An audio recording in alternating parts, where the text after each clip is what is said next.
Hello, hello, and welcome back, gang. All right, it is video number 3 of Goliath. In the previous videos, we went over how to make the legs and how to make the arms, and today we are going to tackle the torso. And I think the torso is actually the most difficult part. So we'll see how long this takes. But yeah, if you don't know, I'm your host with the most, Agent Orange. Well, not the most, but not the least either. But I'm doing all right. I'm Agent Orange, and you're awesome, and I thank you so much for your time today. All the stuff comes unscripted, so if you hear me stutter or whatever I mess up, hey, it is what it is. Say la vie, as they say. And if this is your first time joining me, I just saw a moth fly by. If this is your first time joining me, and you're bored, there's a bunch of stuff in the playlist that you can check out. Yeah. Anyway, without further ado, so last video, like I said, the last video we went over the feet, and the first video were the arms, or rather legs and arms. So I'm just gonna remove all the bits that we covered already. Yeah. I'm just setting them off to the side. Dude, if you get a chance, check out this one jam. It's by Herbie Hancock. The song is called Fat Mama. Dude, I just been playing that all dizzy, dude. It's so good. It's so good. So good. Anyway. All right.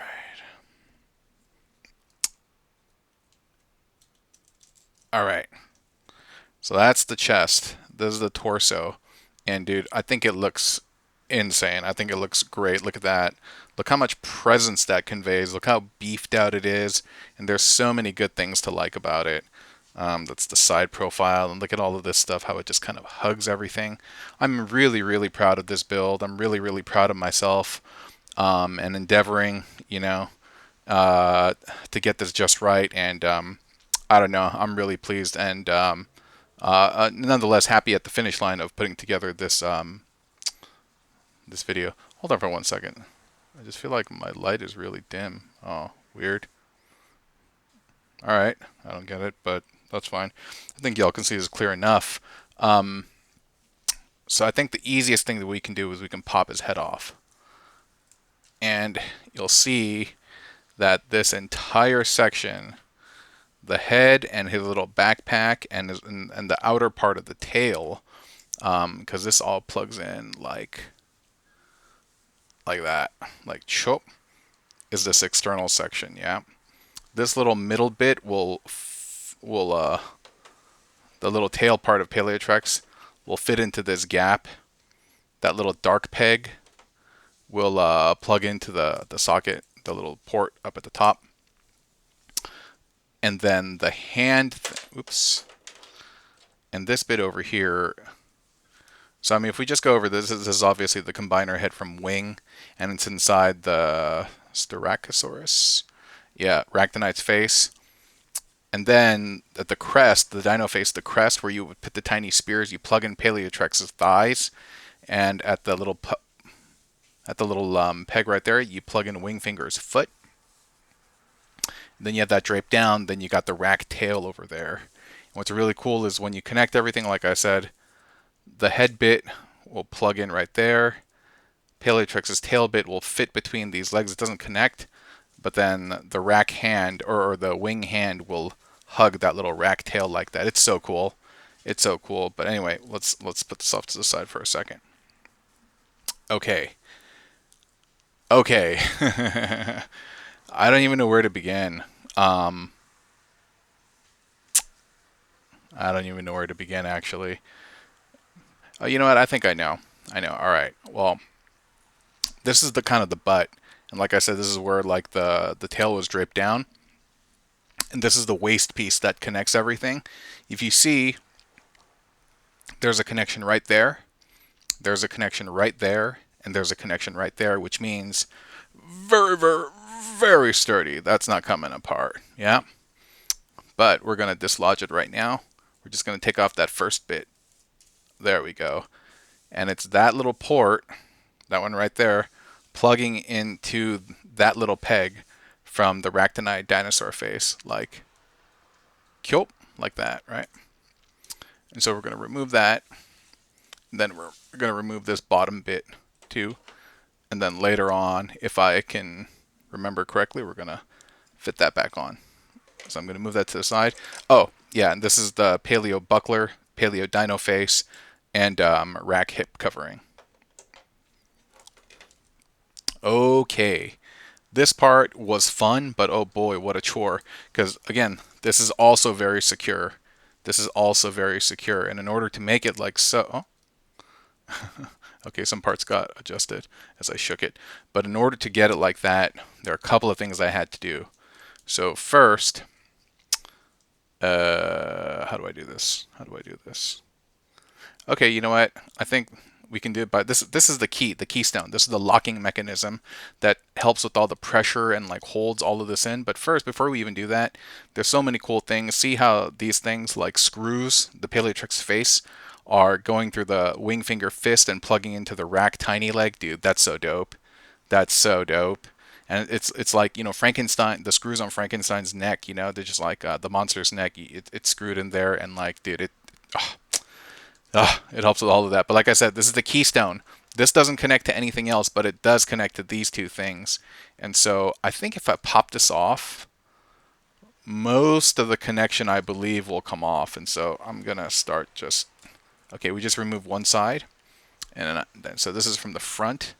And you're going to see this whole side kind of come off. And I had a piece of napkin or tissue paper in there or something. And so, all right. Oh, hold on for a second. What is that? Never mind. Okay, so if you notice, this in the center is the Ractonite body. It's flipped upside down because the head is on the bottom part, right? And so to make each of these respective like hemispheres, or what I call them is, this is the front and this is the back, okay? So the centerpiece is the lower half of the Wingfinger body, okay? And the Wingfinger body has two little pegs that you see protruding there, and then you're going to plug in the Paleotrex thigh like so. And then you're going to want that peg to point downward because that's where you're going to peg in the arm, okay? And then the first peg, the one that protrudes from the knee, you're going to plug into the Wingfinger arm. And then, Wingfinger forearm. And then in the forearm where the fist is, you're going to thread that with the Paleotrex robot head, and that's going to plug into the side. There's a hole here on the side. I'll show you in a second, on the side of the small rack leg, and that bends up, and then you plug in the little rack spear there, and that's like a cool little belly covering. There's a peg that protrudes from the back of the rack heel. You're plugging that up into the Wingfinger lower torso thing, and that just makes everything like very, very secure. So here, if I undo the Paleotrex face, which is a pretty tight fit, I might regret it, but whatever. You see, it's getting kind of loose. Just a little bit more, yeah? But it's okay, like I said. Wingfinger thing on the bottom, and then you got the rack heel plugged in, and then you just line those things up like so. That's the knee peg plugged into the Wingfinger forearm. Then you thread that through the fist. Then you thread that into the little hole that's on the side of the rack leg, and you have a very, very secure connection after that. And then from there, that little peg right there, that's what you plug into the port. I'm getting a little excited. That's what you plug in there. It's a little loose by itself. And so that's why on the other side of the Paleotrex thigh, you have the Paleotrex calf plugged in at the knee, and then the heel you extend down, and then you plug into that keystone, that thing that holds it all together. And there's tension there. There's good tension there. And so that's why when I hold it, like, it's not going to come apart. Yeah, and that's what it looks like from top, and that's like the back. Yeah. So one more time, the things that are connecting these, this is the centerpiece. Wingfinger lower half, flip it upside down so that the two pegs are protruding out, sandwich them between the Paleotrex thighs. One of the knees plug into the Wingfinger hand, pull it down, and then get the Paleotrex robot head and thread it through the fist and thread it through the small rack leg. Bend the small rack leg and plug in the little spear right there so it fills out the body.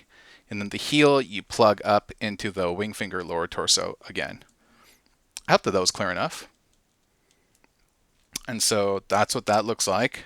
And where is it?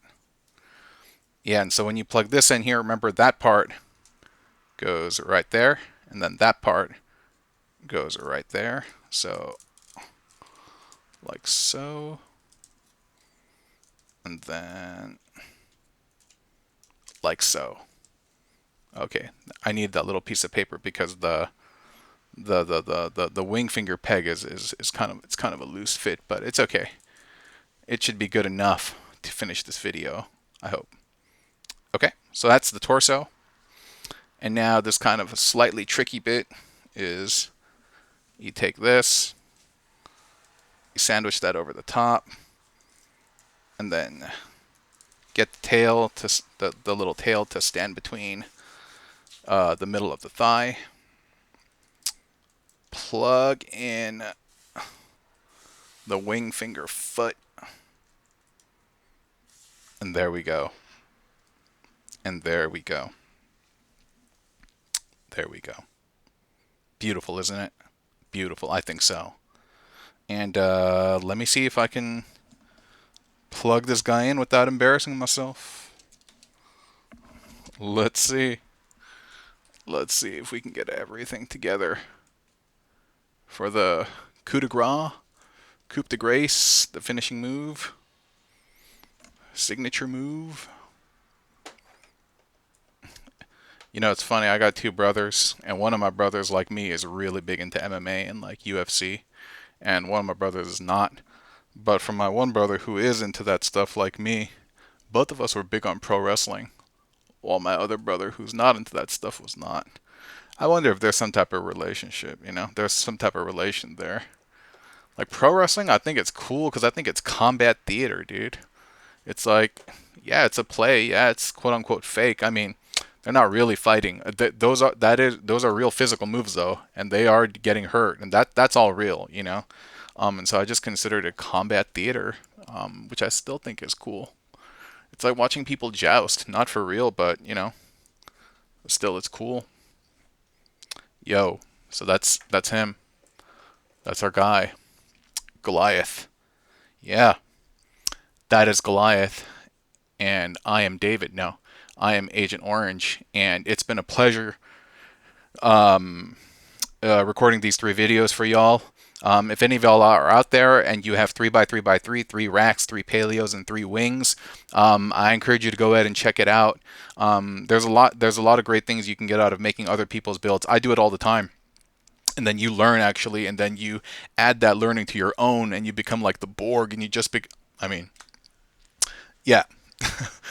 Learning and building is great. So anyway, one more time, I'm Agent Orange. This is Goliath. This is Goliath, and you are awesome, you, and I appreciate your time and your patronage in watching these videos. I will talk to you all very, very soon. Please be healthy, please be safe, and please be at peace. Yeah, the greatest peace and love unto all of y'all, okay? Take care. Bye-bye.